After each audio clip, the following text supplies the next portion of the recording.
Hola a todos y todas, yo soy Pablo Pinó, actualmente soy profesor de la Universidad de Buenos Aires en la carrera de Ciencias de la Educación, en la Facultad de Filosofía y Letras, y también trabajo en una escuela normal superior, la Escuela Normal Superior Mariano Acosta, en la ciudad de Buenos Aires. Mis acercamientos con la historia de la educación fueron muy tempranos en mi carrera y porque los busqué y por casualidad. Como siempre, hay algo de intención y algo de lo que sucede. Empecé a estudiar ciencias de la educación en 1985, con el retorno a la democracia, digamos, bajo un clima amplio de participación, de mucho trabajo, de muchas ganas de hacer cosas. Y no sabía muy bien por qué estudiaba ciencias de la educación. Yo al mismo tiempo estudiaba para ser maestro y quería estudiar algo más, entonces al mismo tiempo hacía las dos carreras. Y recuerdo que fui a las clases de Silvia Braslavsky, en la clase de Silvia Braslavsky daba Historia General de la Educación, y algo me fascinó en esas primeras clases. Hubo algo que me interesó, me llamó, la forma de dar, la forma de preguntar, como que tal vez ahí, sin saberlo, decidí que hacía Historia de Educación.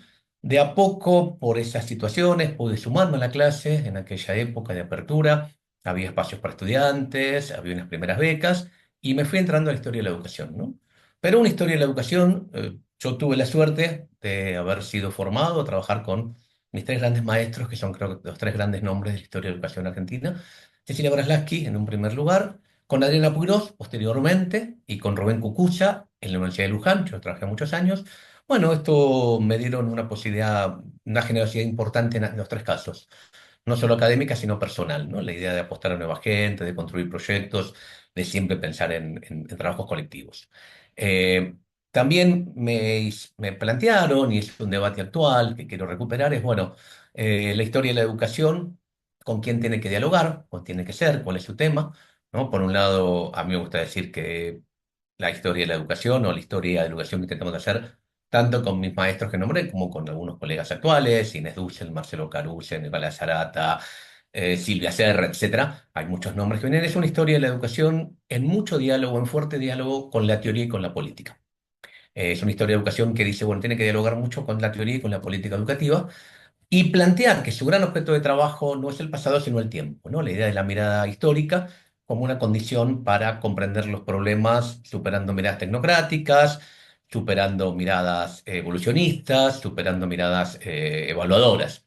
Una historia que dialoga con la teoría y con la práctica, y en otro plano, y acá una cuestión si quieren más político-pedagógica, una historia de la educación que dialogue muy fuertemente con el sistema educativo, ¿no? Una historia de educación que establezca un diálogo fuerte con el sistema educativo, que sea una historia de educación que sirva para el sistema educativo, ¿no? Donde el diálogo sea fuerte, que no solo sea una cuestión académica, sino una escuela vinculada con el sistema educativo. Em, la historia de educación es un campo en clara expansión, crecimiento. Tenemos una sociedad científica que va a cumplir más de 30 años, con muchos afiliados, con muchos adherentes, distintas generaciones que trabajan ahí. Y los desafíos que tienen son algunos, si quieren, más o menos políticos, que es esto que dije antes, de poder establecer un vínculo fecundo, virtuoso con el sistema educativo y poder dialogar con el sistema educativo fuertemente. Es la primera gran demanda. Y segundo, otro desafío que es, bueno, ¿cuáles son los temas que sirven para investigar? ¿Cuáles son los temas de interés? ¿Cuáles son los temas relevantes? ¿No? ¿Cómo podemos pensar una historia de la educación? Uno puede ver que tradicionalmente las historias de la educación que se construyeron las llamamos a veces laudatorias, ¿no? Historias de la educación que hablan solamente de los grandes logros, de los grandes hombres, de los grandes hechos, de las grandes gestas, o tal vez la versión contraria, que sería la versión degradatoria, que es hubo pasados gloriosos que se fueron perdiendo, degradaciones, caídas, abandonos, textos de historia de educación que hablan de la tragedia, el ocaso, la crisis, ¿no? Generalmente identifican unos presentes muy trágicos en relación con pasados gloriosos. Nosotros planteamos una historia de la educación que trata de superar esas miradas, ¿no? Que a la vez que cuenta las glorias, y también cuenta en todo caso los fracasos, cuenta otras cuestiones. Una historia de educación de voces múltiples, una educación donde tengan voz los buenos alumnos y los malos alumnos, donde tengan lugar lo que triunfó y lo que perdió, donde tengan lugar las herencias y las ausencias, ¿no? Una versión de la historia de la educación plural, donde todas las voces tengan lugar, no en un sentido de pura sumatoria, no en el sentido simplemente de que hablen todos, sí, hay unas cuestiones que tienen que ordenarse, pero una voz plural, donde todos puedan, cuando la lean, digan, ah, yo estoy ahí, que todos puedan en algún lado reconocerse en esos relatos. Es difícil dar consejos, pero hay que darlos. Yo no soy de los que creen que no hay que darlos, no creo que hay que dar consejos. Después el otro lo toma o no, ya es otro tema. Pero el consejo es que lean y estudien lo máximo posible, que traten de especializarse, que duden de la especialización, que si en algún momento les hacen una pregunta y la respuesta es yo no trabajo ese tema, no es una buena respuesta. Traten de recuperar la idea del pensador, si bien obviamente hay que especializarse, alguien que puede mirar más allá de la cosa chiquita, más de lo chiquito, pensar, recuperar esta idea del pedagogo, del educador que puede levantar la mirada un poco. Entonces, interésense por todo, traten de leer más cosas. Obviamente no dejen de vincular la academia con el arte. Vayan al cine, vayan al teatro.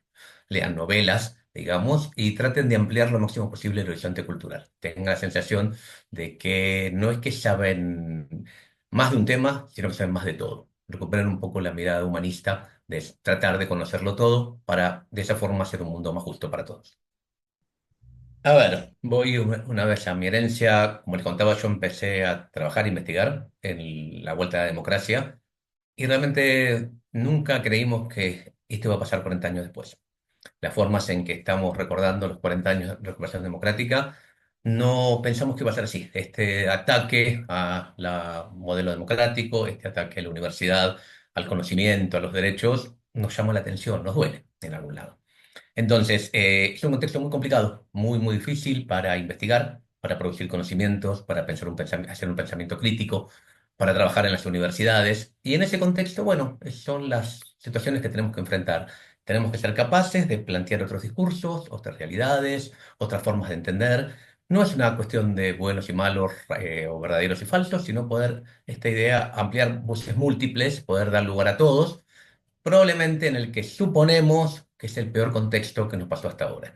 En una mirada un poco pesimista, como estoy dando del presente y no soy original, se me impone el mandato del optimismo, ¿no? Ser educador, ser pedagogo, implica ser optimista por definición. Pensar que es posible sociedades mejores, mundos más justos y que tenemos un lugar muy importante en eso. A mí me parece que para recuperarlo esto, pensar los problemas en el tiempo, poder ver cómo fueron, cómo vienen y cómo pueden ser, es una estrategia central para construir estas sociedades más justas.